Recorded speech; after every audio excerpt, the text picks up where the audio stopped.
नमस्कार, आपका स्वागत करती हूँ एसएसटी फंडा के यूट्यूब चैनल पे। और आज हम स्टार्ट करेंगे अपना क्लास 7 का third chapter geography. This is earth movements and major landforms. So उससे पहले चैनल को सब्सक्राइब करें और बेल आइकन को प्रेस करना बिल्कुल ना भूलें, जिससे आपको आने वाली नोटिफिकेशन चैनल की मिलती रहे। अर्थ में मूवमेंट्स होते हैं, ये हम सबको पता है। मूवमेंट करना एक जीवित चीज की निशानी है कि कोई चीज जीवित है या फिर जीवित चीजों के साथ है। जैसे हम अपने घर बनाते हैं ना, तो या हम घर में जो चीजें रखते हैं, हम कभी कभी इधर उधर मॉडिफिकेशन करते हैं उन चीजों का, या उनमें कहीं ना कहीं उनको सेटअप करते हैं। आज यहाँ रखा कल वहां रखा, करते हैं ना अपने हिसाब से, थोड़ा तोड़ मरोड़ के। कभी कोई चीज है किसी और शेप में, हम उसको किसी और चीज जैसा बनाने की कोशिश करते हैं। तो हमारी अर्थ भी कुछ ऐसे ही काम करती है। हम लोगों ने अपने लास्ट चैप्टर्स में पढ़ लिया है अर्थ के बारे में, क्रस्ट के बारे में, उनकी लेयर्स, इनर लेयर्स के बारे में, कोर एंड मेंटल। मैंने आपको फिर भी बताया था, क्योंकि देखिए जब भी हम कोई भी ज्योग्राफी का चैप्टर पढ़ते हैं, ये आपको एक साथ में तो सारा समझा नहीं सकते। तो इन्होंने क्या किया, छोटे छोटे लेयर्स में आपको चैप्टर्स वाइज समझाया है चीजों को। चैप्टर वाइज समझने में क्या है, अगर आप बेसिक से क्या ना, कोई चीज जैसे आप मैथ्स पढ़ते हैं तो मैथ्स क्या करते हैं, पहले एडिशन, सब्सट्रैक्शन, फिर उसके ऊपर कोई लेवल है तो एक लेवल वाइज पढ़ते हैं। तो क्या होगा, आपको जब आपका बेस क्लियर होगा तो आपको नेक्स्ट चीजें समझने में इजी होगा। तो ज्योग्राफी चैप्टर, क्योंकि अब हम आए हैं थोड़ा सा भी, फर्स्ट सेकंड चैप्टर तो था, इजी था, बट अब हम आए हैं थोड़े मूवमेंट्स में, जिसको कि समझना थोड़ा सा टिपिकल है। और आप ध्यान से पढ़ेंगे, लास्ट चैप्टर्स पढ़ेंगे, तब आपको ये समझ में आएगा। तो इस तरीके से लास्ट चैप्टर्स के लिए आप आई बटन पर क्लिक करिएगा। आप अगर उनको देखेंगे तो आप ये चीजें आपको बहुत अच्छे से क्लियर हो जाएंगी। चलिए स्टार्ट करते हैं, टाइम बिल्कुल वेस्ट नहीं करते हैं, क्योंकि पढ़ना है और आगे बढ़ना है। इस होप के साथ अर्थ मूवमेंट सबसे पहले मैंने आपको बताया था, अगर मैं यहाँ शॉर्ट फॉर्म में आपका एक रिपीट आपको करवा दूं जल्दी से, तो हमने पढ़ा था ये हमारा सरफेस है, अर्थ सरफेस जहां हम रहते हैं सबसे ऊपर, ये मेंटल है, इसके अंदर कोर है। तो जो मेंटल और कोर लेयर है ना, जैसे आप पोटैटो, आपने बॉइल्ड पोटैटो खाया ही होगा, ऑब्वियसली बात है, सबने खाया है। बॉइल्ड पोटैटो कैसा होता है, अगर हमने उसको थोड़ी देर बॉईल करके रख दिया साइड में, हम उसका ऊपर का जो कवर है वो हटाते हैं। जैसे सपोज आप मान लो कि वो क्या है, वो क्रस्ट है, सबसे पतली लेयर है वो, ठीक है, वो क्रस्ट लेयर है, वो हमने हटा दी। अगर हम उसके अंदर उसको तोड़ते हैं, ऊपर से आपको ठंडा रहेगा, आप उसको टच कर सकते हैं, लेकिन जब आप उस पोटैटो को तोड़ेंगे, बॉइल्ड पोटैटो को, तो क्या होगा, जो उसका इनर पार्ट है ना, वहां से स्टीम निकलेगी। सबने ये चीजें अपनी लाइफ में करके देखी हुई है ऑलरेडी, वो स्टीम निकलेगी। अर्थ मूवमेंट, आप सोचो कि पोटैटो कहाँ से, अर्थ मूवमेंट को समझने का बहुत सटीक एक तरीका है, एक जरिया है जो आपके माइंड में बैठ जाएगा। तो अर्थ मूवमेंट ने क्या किया, जो पोटैटो है और अर्थ है, आप दो को अलग अलग काउंट कर लीजिए कि ये है।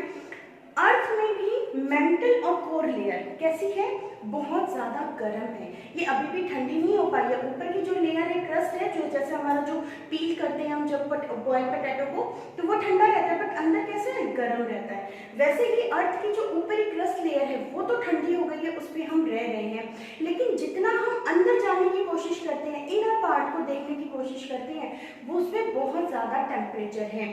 मैंने आपको बताया था 2200 डिग्री टू 5500 डिग्री सेल्सियस तक का टेम्परेचर, सेंटीग्रेड तक का टेम्परेचर वहां पे आपको मिलता है।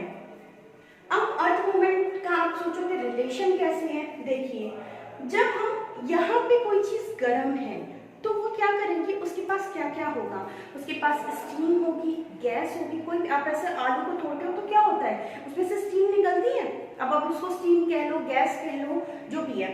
ऐसे ही जब हमारी अर्थ भी हम बीच में से खोलते हैं तो क्या होता है, उसमें गैसेस हैं, मैग्मा है, स्टीम है, क्योंकि जो अंडरग्राउंड वाटर है वो कहीं ना कहीं जाके उनसे मिलता है, तो क्या होता है, स्टीम क्रिएट करता है, गर्मी पाके, हीट पाके क्या करेगा वो पानी, वो स्टीम का फेस ले लेगा। चलिए अर्थ मूवमेंट यहाँ से पढ़ते हैं, forces which affect the earth crust, crust layer की बात कर रहे हैं, अर्थ सरफेस की बात कर रहे हैं। तो फोर्सेस विद, कौन से फोर्सेस हैं जो अफेक्ट करते हैं हमारी क्रस्ट लेयर को, अर्थ की क्रस्ट लेयर को। चलिए आते हैं, लाइन वाइज पढ़ेंगे, इनको समझते जाएंगे फ्लो चार्ट के साथ में। इंडोजेनिक फोर्सेस, एक्सोजेनिक फोर्सेस, नाम से शो हो रहा है इंडोजेनिक, अंदर से, पृथ्वी के, अर्थ के नीचे से ये अंदर फोर्सेस लग रहे हैं उनको हम इंडोजेनिक फोर्सेस कहते हैं। क्लियर? इंडोजेनिक इंटीरियर साइड से, इंटीरियर फोर्सेस, इंडोजेनिक फोर्सेस हैं जो अर्थ में नीचे से ऊपर की तरफ लग रहे हैं। एक्सोजेनिक फोर्सेस जो इस क्रस्ट लेयर में ही ऊपर से, चाहे वो इरोजन हो या विंड के थ्रू हो, स्टॉर्म के थ्रू हो, रिवर के थ्रू हो, एक्सोजेनिक फोर्सेस, या हम कभी आपने देखा ना ब्लास्ट करते हैं तो क्या होता है, उस जगह का जो जगह है वो वहाँ पे गड्ढे हो जाते हैं, वहाँ पे चीज़ें खराब हो जाती हैं। बहुत बहुत जो देश है परमाणु बम के जो अटैक है वो करते जा रहे हैं, एटम बम के अटैक जो है वो परीक्षण करते हैं। तो क्या है, हम क्या कर रहे हैं, हम अर्थ क्रस्ट के साथ खेल रहे हैं और वो क्या कर रही है, वो कहते हैं ना एक लिमिट तक बियर करती है, उसके बाद क्या करती है, वो भी अपना जो एक गुस्सा है, पृथ्वी भी अपना गुस्सा दिखाती है और जिसका भुगतान हम अभी पढ़ेंगे कि किन तरीकों से हम उसका भुगतान करते हैं। ये समझ में आ गया आपको? इंडोजेनिक फोर्सेस और एक्सोजेनिक फोर्सेस इनर पार्ट से लग रही है, अर्थ के नीचे से जा रही है तो वो इंडोजेनिक है, और ऊपर से या ऊपर सरफेस पे जो फोर्सेस हम लग रहे हैं, हमने बिल्डिंग्स बनाई है, हम नींव खोदते हैं, हम मिट्टी का काम करते हैं, कुछ ना पॉटर्स मिट्टी का बनाते हैं, ठीक है, हम बहुत सारी चीजें करते हैं जिसमें हम मिट्टी को सिर्फ नुकसान ही नुकसान पहुंचाते हैं। तो वो सारे फोर्सेस, वो सारी क्रियाएं वो क्या कहलाएंगी, वो एक्सोजेनिक कहलाएंगी।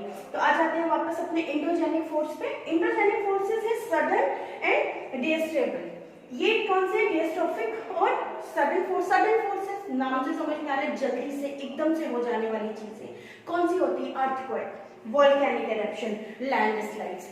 ये चीजें कभी भी बता के नहीं आती, इन चीजों का अनुमान अभी तक जो बड़े से बड़े साइंटिस्ट हैं वो भी नहीं लगा पाए हैं। तो इनको किन मूवमेंट या किन फोर्सेस में रखा गया है, कैटेगराइज किया गया है, सडन फोर्सेस में। कौन कौन से हैं, अर्थक्वेक, वोल्केनिक इरप्शन या लैंडस्लाइड। लैंडस्लाइड मोस्टली जो पहाड़ी एरिया है, माउंटेनियस एरियाज है, वहां पे होते हैं। जो जगह है, जो सॉइल है, वो जो पत्थर है वो अपनी जगह से, लैंड जो है वो खिसक जाती है। रीजन कुछ भी हो सकता है, अर्थक्वेक भी हो सकता है, वोल्केनिक इरप्शन भी हो सकता है, और कई बार वो जो चट्टान है वो आपने वहाँ सड़क बनाई है, घर बनाए हैं, और उसकी ठोकर खा के वो जो मजबूत चट्टान थी वो हल्की हो गई और वो अपनी जो जगह है वहां से हट गई। तो आपने अक्सर सुना होगा जब बारिशों का, मोस्टली जब बारिश का टाइम होता है, जैसे केदारनाथ में आपने मूवी भी आई है, और केदारनाथ का एक एग्जाम्पल है हमारे पास कि जब वहाँ बाढ़ आई, बारिश आई, तो सबसे ज्यादा जो लोग मरे थे वो लैंडस्लाइड की वजह से मरे थे। तो ये हो गए सडन मूवमेंट्स हो गए। उसके बाद आते हैं डिस्ट्रॉफिक मूवमेंट्स में। डिस्ट्रॉफिक मूवमेंट्स है माउंटेन बिल्डिंग। माउंटेन बिल्डिंग क्या है, हमने सेडिमेंट्री रॉक्स ऑलरेडी पढ़ ली है।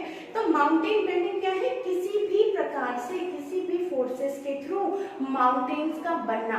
अभी हम आगे अपने चैप्टर में पढ़ेंगे fold mountains and fault mountains. तो वो माउंटेन्स को जो बनने का जो प्रोसेस है उनको हमने रखा है डिस्ट्रॉफिक फोर्सेस में। चलिए आते हैं एक्सोजेनिक फोर्सेस में। एक्सोजेनिक बाहर से लगने वाला फोर्स है, और इनके क्या रीजन होते हैं और क्या किस लिए ये बनते हैं या होते हैं। Erosional and depositional. देखिए बच्चों, मीनिंग समझना बहुत जरूरी है।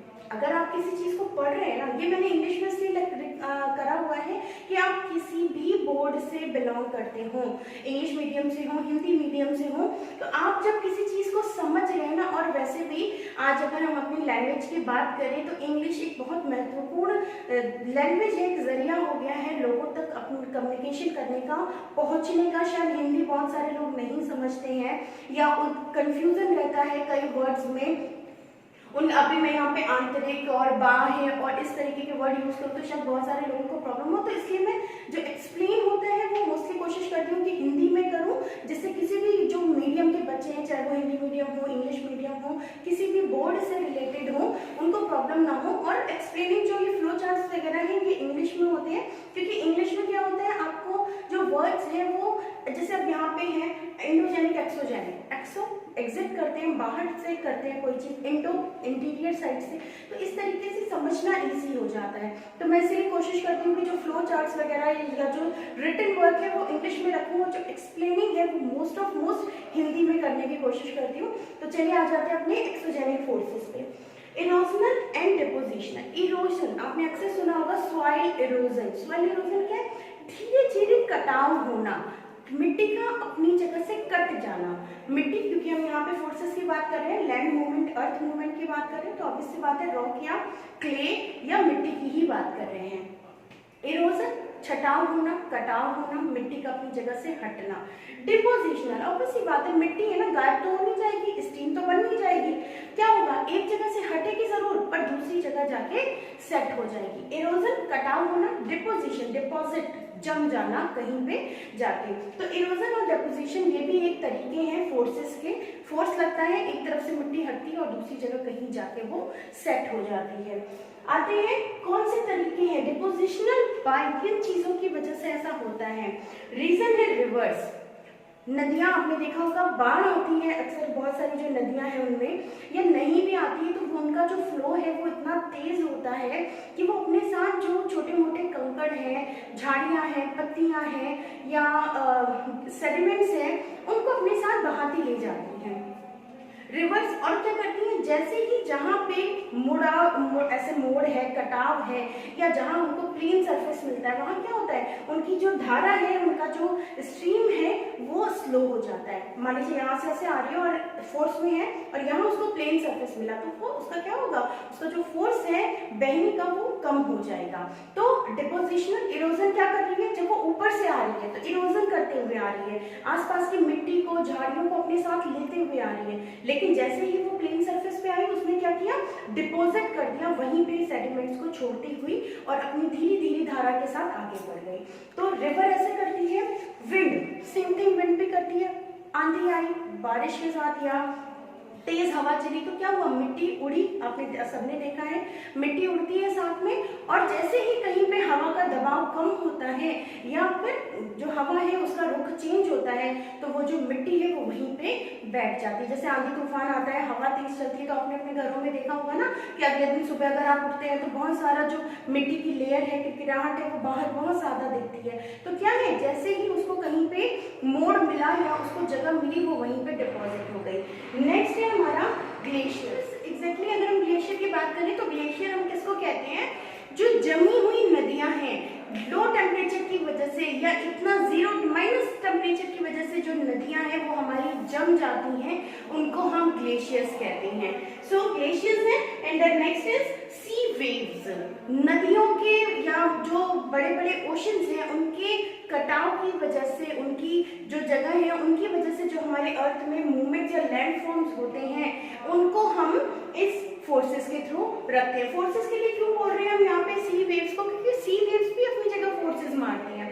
कैसे, मान लीजिए कोई पत्थर है और ये सी वेव्स आ रही हैं, सी वेव्स क्या करती हैं, उन्हें बार बार पुश करती हैं, बार बार पुश करती हैं। जैसे आपने एक कहावत सुनी होगी कि आई थिंक क्या थी कहावत, कि करत करत अभ्यास से जनमत होत सुजान, रसरी आवत जाते सिल पर पड़त निशान। मतलब सिल जो है वो इतनी पत्थर की बनी है, इतनी ठोस है, और जो रस्सी है ना वो इतनी नाजुक सी है, सिल के आगे उसका कुछ जोर नहीं है, लेकिन बार बार अगर एक रस्सी को भी हम एक पत्थर पे बार बार रगड़ते हैं तो वहां निशान पड़ जाता है। तो अभ्यास से आप कुछ भी पा सकते हैं, कहीं भी पहुंच सकते हैं, कहीं भी बढ़ सकते हैं। तो सी वेव भी उसी चीज को सत्यार्थ करते हुए करती हैं कि उतनी बड़ी पत्थर की रॉक को या कोई जो बड़े बड़े जो माउंटेन्स बन जाते हैं सेडिमेंट्स के या किसी भी रॉक के, उनको बार बार पुश करती हैं और उनमें भी फोर्सेस के थ्रू या होल्ड करती हैं या उनको वहां से हटा देती हैं उन लैंड्स को। तो ये लैंडफॉर्म्स, न्यू लैंडफॉर्म्स क्रिएट हो रहे हैं। हम आगे पढ़ेंगे इन टॉपिक्स के बारे में कि कौन कौन से, जैसे रेड सी क्लिफ्स हो गए, सी केव्स हो गए, सी आर्ट्स हो गए, इस तरीके के सी फोर्सेस, जो सी वेव्स हैं, ये फोर्सेस से अपनी जो नए नए लैंडफॉर्म्स क्रिएट करते हैं। तो इन सारे मूवमेंट्स के साथ ये फ्लो चार्ट आई थिंक समझ में आ गया है। इसके साथ अब हम पढ़ेंगे अपने टेक्टोनिक मूवमेंट्स के बारे में। अगर हमें इन फोर्सेस को पढ़ना है और समझना है तो उसके साथ हमारे इन लेयर्स के साथ हमें टेक्टोनिक फोर्सेस को भी पढ़ना बहुत जरूरी है। तो चलिए पढ़ते हैं अपने टेक्टोनिक फोर्सेस को। चलिए आ जाते हैं टेक्टोनिक मूवमेंट्स पे। देखिए ये जो अर्थ की लेयर्स हैं, इनके अंदर क्या है, जो हमारी क्रस्ट लेयर है ये एक साथ नहीं बन गई, या जब ये ठंडी हुई तो ये लेयर बाय लेयर ठंडी हुई, बिल्कुल से नहीं ठंडा हो गया कि पूरा जो अर्थ की क्रस्ट है वो एक साथ ठंडी हो गई। तो ऐसा कहते हैं कि जो ये टेक्टोनिक मूवमेंट्स है ना, ये टेक्टोनिक प्लेट्स एक्चुअली, विवर्तनी प्लेट्स बोलते हैं, परतें बोलते हैं इनको हिंदी में। तो ये इस तरीके से कुछ प्लेट्स हैं, ऐसे ऐसे करके ना कुछ ऐसी प्लेट्स बनी हुई हैं जिनपे जो हमारी अर्थ की क्रस्ट है वो ये जो लास्ट जो ये पॉइंट है ना, ये जो लास्ट वाला, ये हमारी इन प्लेट्स पे टिकी हुई हैं।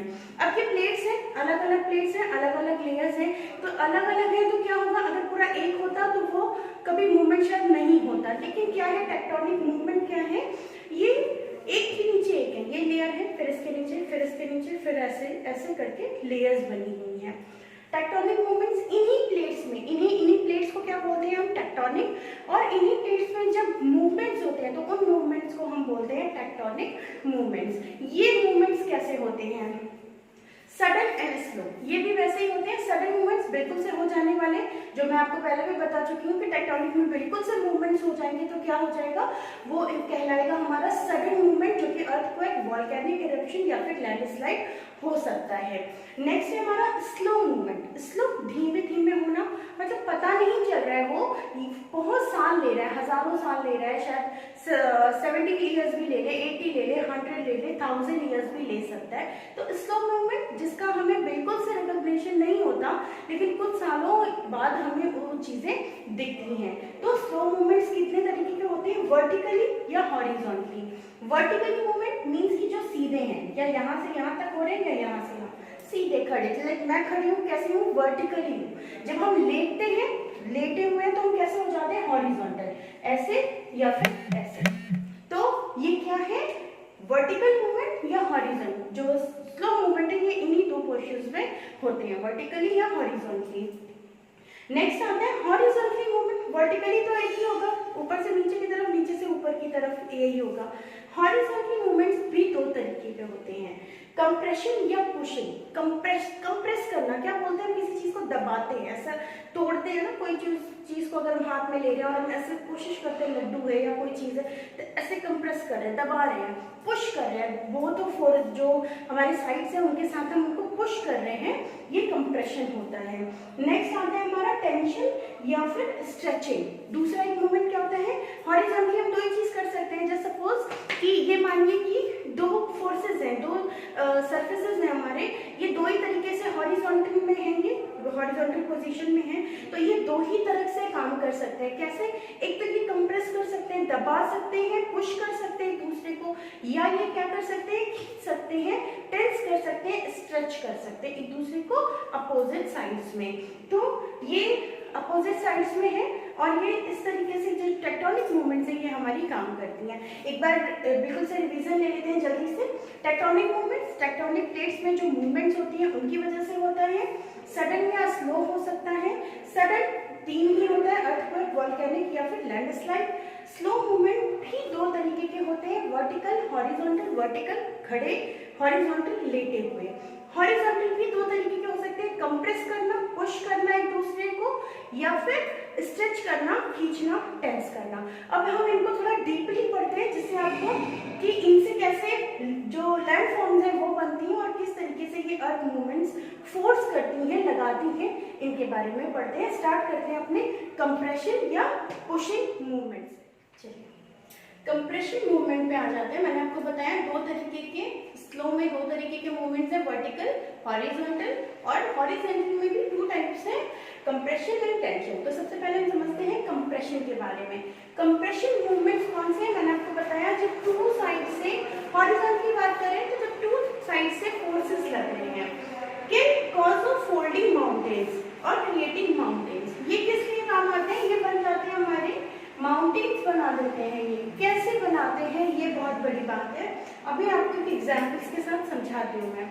चलिए इनके एग्जाम्पल्स हैं, इन कंप्रेशन के थ्रू जो माउंटेन्स बनते हैं उनके जो एग्जाम्पल्स हैं वो हैं द हिमालयाज, एंडस, एल्प्स और रॉकीज। ये बहुत बड़ी बड़ी जो रेंजेस हैं माउंटेन्स की वो है। हिमालय तो हम सबने ही नाम सुना हुआ है, एशिया में है।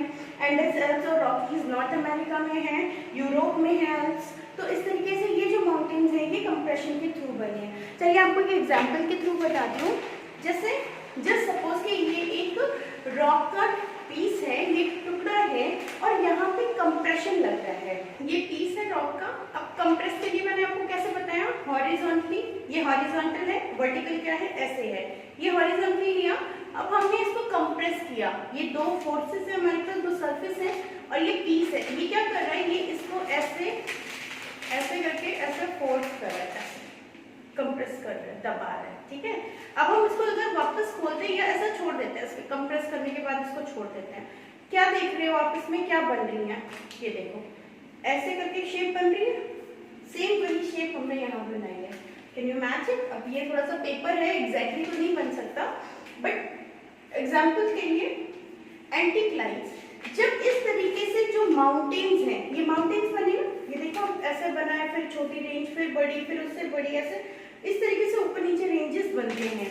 तो जो ये माउंटेन्स बन रहे हैं ये क्या है? एंटीक्लाइंस। जो ऊपर उठा हुआ पार्ट है, माउंटेन रेंजेस कैसे देखिए आपने, हिमालय रेंजेस देखो छोटी बड़ी, उसमें बहुत सारी रेंजेस, बहुत सारे जो माउंटेन है वहाँ पे हैं। तो एंटीक्लाइन जो उठा हुआ ऊपर का पार्ट है इसको हम एंटीक्लाइंस बोलते हैं, और जो नीचे का दबा हुआ पार्ट है, जो नीचे वाला है, ये इसको हम सिंक्लाइंस बोलते हैं। आई होप कंप्रेशन मूवमेंट आपको समझ में आ गई है, कंप्रेस करना, दबाना। और examples the Himalayas, Andes, Alps और रॉकीज। आइए अब समझते हैं हमारे नेक्स्ट जो फोर्स है, दिस इज बात करते हैं फोर्सेस ऑफ टेंशन जिनसे क्रिएट होती हैं रिफ्ट वैलीज या फिर ब्लॉक माउंटेन्स। ये बहुत इजी तरीका है समझने का, बहुत सारे वीडियोस देखेंगे, उसमें देखेंगे ऐसे समझाएंगे, ये फॉल्ट है, ये मूवमेंट है, ये अर्थ है, वटेवर। यहाँ पे बहुत इजी तरीके से आपको समझा रही हूँ, rift valley and block mountains दोनों। कैसे समझेंगे? फिर से वही बात करते हैं, हम अपना एग्जाम्पल लेते हैं as a paper. Horizontal forces लेटे हुए फोर्सेस में है, इनमें क्या है, अभी आपको क्या बताया मैंने, अगर हॉरिजॉन्टल फोर्सेस लगा रहे हैं तो हम क्या करेंगे, हम खींचेंगे किसी चीज को, टेंस करेंगे, स्ट्रेच करेंगे। स्ट्रेच करेंगे तो क्या होगा, जैसे सपोज इसको ही, पता नहीं ये फटेगा कि नहीं लगता, लेकिन इस बार करते हैं, देखिए कि खींचा, दो पार्ट्स में बट गया। यही दोनों पार्ट्स अगर हम ऐसे मान लीजिए हॉरिजॉन्टली है और ये दोनों पार्ट्स ऐसे अलग हो गए, ठीक है, तो ये जो खड़े हुए पार्ट्स हैं, अब आपको बुक बना के इसमें दिखाते हो, ये जो पार्ट्स हैं, ये जब आपने हॉरिजॉन्टली यहाँ पे इधर फोर्स लग रहा है अपोजिट साइड्स में, ठीक है, और इधर फोर्स लग रहा है, बीच में क्या होगा, फट जाएगा, टूट जाएगा, अर्थ यहाँ टूट गई, और क्या हुआ, यहाँ की जो अर्थ थी, जो रॉक था, जो लेयर था क्रस्ट का, वो उठ गए पैरेलल्स में, पैरेलल्स दोनों बराबरी में तरीके से, जैसे मैंने आपको दिखाया कि ये जो पैरेलल्स है, ये क्या होगा, जब हमने इनको खींचा तो क्या हुआ, रहेगी तो जगह ना, क्रस्ट है, गायब तो हो नहीं सकता, अलग हो गए, लेकिन है ना, ऐसे अलग हो गए। तो इन्होंने क्या किया, दो पैरेलल्स की तरह ये अलग अलग हो गए, यही कहलाते हैं हमारे ब्लॉक माउंटेन्स, इधर भी और इधर भी। और इनके बीच में पैरेलल में जो जगह खाली बच गई, पहले ये फ्लैट थी, जमीन फ्लैट थी या नहीं थी, कुछ भी हो सकता है, प्लेट्यूज भी हो सकते हैं, तो ये जो बीच की जगह बच गई है, ये कहलाती है हमारी रिफ्ट वैली। सबसे इजीएस्ट तरीका है आपको ये समझने का कि जो टेंशन फोर्सेस हैं, ये कैसे हमारे अर्थ मूवमेंट्स हुआ, अर्थ मूवमेंट कैसे हुआ, दो अलग डायरेक्शन में फोर्सेस लगे। लैंडफॉर्म्स कौन सी क्रिएट हुई, टू टाइप्स की लैंडफॉर्म्स क्रिएट हुई, rift valley and block mountains. I hope ये पूरा समझ में आया होगा। इनको हम इस सेशन को यहीं पे एंड करते हैं, और नेक्स्ट सेशन में हम पढ़ेंगे छोटे छोटे टॉपिक्स को, जैसे फोर्सेस के बारे में ही पढ़ेंगे, इसी का बी पार्ट हम पढ़ेंगे, सेकंड पार्ट, उसमें हम सी वेव, सी आर्चेस, सी केव्स के बारे में पढ़ेंगे। हम छोटी छोटी जो चीज़ें हैं ना, जो वर्ड्स हैं जो यूज होते हैं लैंडफॉर्म्स के लिए, उनके बारे में हम पढ़ेंगे। डेल्टा के बारे में पढ़ेंगे, कैसे क्रिएट होता है डेल्टा, तो इन सारी चीज़ों के बारे में पढ़ेंगे। तब तक के लिए नमस्कार, मिलते हैं नेक्स्ट सेशन में।